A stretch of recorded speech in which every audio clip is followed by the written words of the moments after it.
Kung freelancer ka at nakarinig ka ng Claude Code, pero di mo alam kung ano yon, perfect tong video. Kasi ito na sigurado ang pinaka-importanting AI tool na dapat mong matutunan ngayong 2026. Pag tinapos mo yung video na to, malalaman mo na kung paano to gumagana at bakit iba to sa chatbot.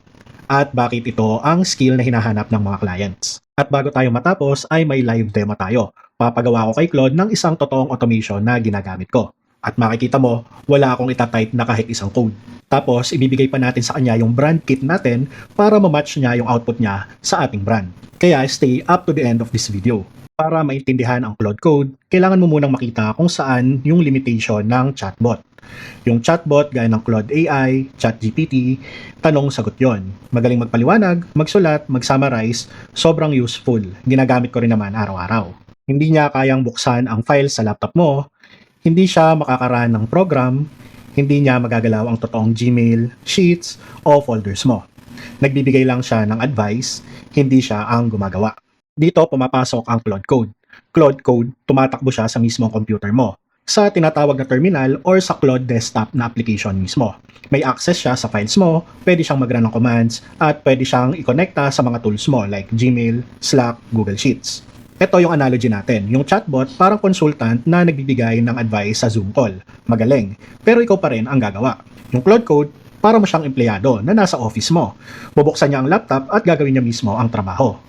So, chatbot is tagapayo while Claude Code ang gumagawa. So, ito yung sinabi ko sa kanya. Please create an invoice for freelance gig. It is a web design project worth 15,000 PHP. Ask me all the details you need. Make it in HTML file that is printable to PDF. So ngayon, ibibigay niya sa atin kung ano yung mga kailangan niyang details at sasagutin lang natin yon. So sagutin lang natin isa-isa. Ang una niyang tanong, your details. So tinype ko na dito yung details natin. Pangalawa naman niyang tanong, client details. So sagutin lang rin natin. And then, syempre, yung invoice basics. Kasi sa invoice, meron yung mga invoice number, yung date, and then due date ng payment. So sagutin ko lang rin dito sa baba. So, tinatanong rin niya kung ano yung line items ng work na ginawa. Sample lang naman, simplihan na lang natin, one single line. Tapos, tinanong rin niya kung kasama na ba yung tax sa 15,000, sabihin natin, kasama na. Tapos, payment instruction, ang sasabihin ko na lang dito, PayPal. And then, lastly, nagtatanong siya ng other notes, optional lang naman, like any thank you note o kaya late payment terms. Simplihan na lang natin, thank you note lang. So, ayan nga, nasagot ko na lahat ng tanong niya, and then let us just hit enter. And wait natin yung gagawin niya. So kung makikita nyo nga, ginawa na niya yung invoice HTML. Pagkatapos, ay makikita nyo dito sa kaliwa na nilagay na rin niya sa folder. Iyon yung sinasabi ko na siya na mismo yung gagawa para sa atin. So pwede kong sabihin sa kanya dyan na please create a folder called deliverables and all my ask output should be saved inside it. So pag hinit enter ko to guys, ang dapat na gagawin ng Claude Code nyo ay gagawa siya dito mismo automatically ng deliverables folder. So ayan nga, ginawa na niya. Pagkatapos ay sa loob na niya niyan ilalagay yung HTML file natin. So kung makita nyo, ayan yung HTML file na hindi kayang gawin ng Claude AI lang or ng kahit anong chatbot lang.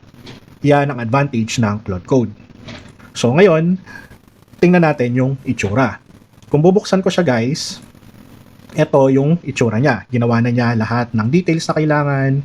Nandiyan na rin kanino ibibil. Lahat ng binigay natin sa kanya na details, isinulat na niya dyan. May mga terms, and then may mga payment details na rin. And then yung simple thank you message. At pagkatapos, sabi ko sa kanya, dapat may button to save as PDF. Pag printin ko yan, ayan, bubuksan na niya. Pwede nyo na yung i-print as PDF. Kasi kung makikita nyo yung gawa niya, parang napakasimple tapos hindi tugma sa brand natin.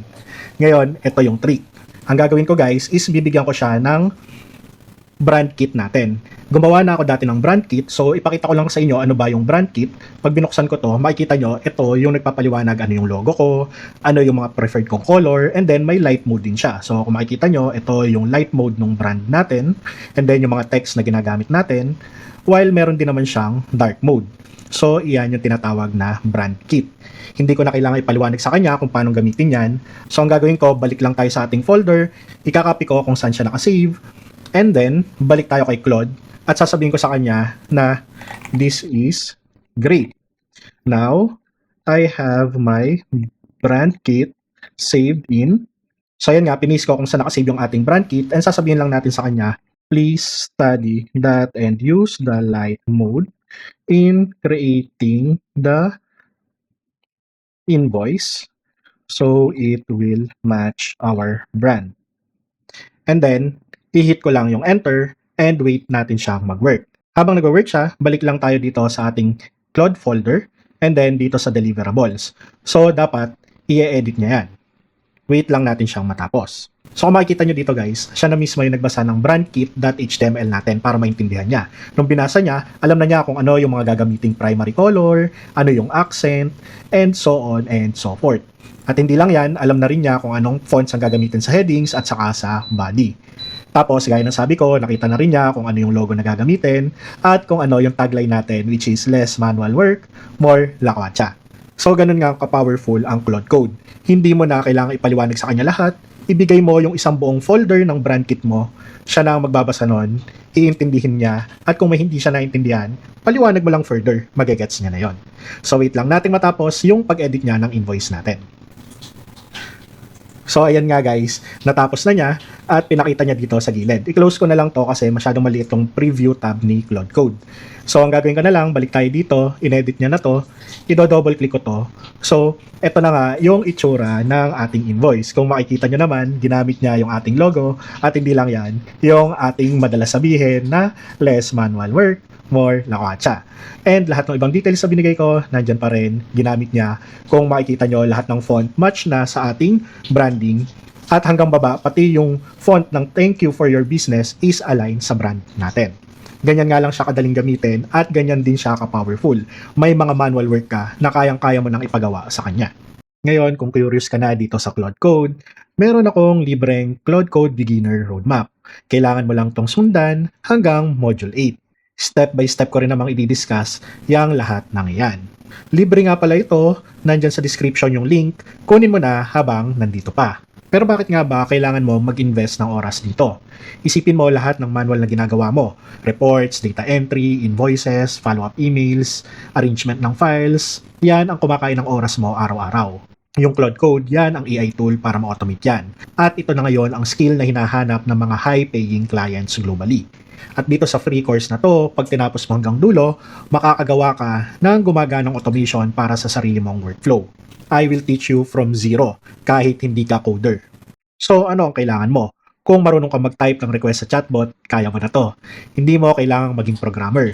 Sa susunod na module, i-install natin ang Claude Code at gagawin ang unang command mo step by step. Kung nagets mo ang Claude Code, mag-subscribe ka na.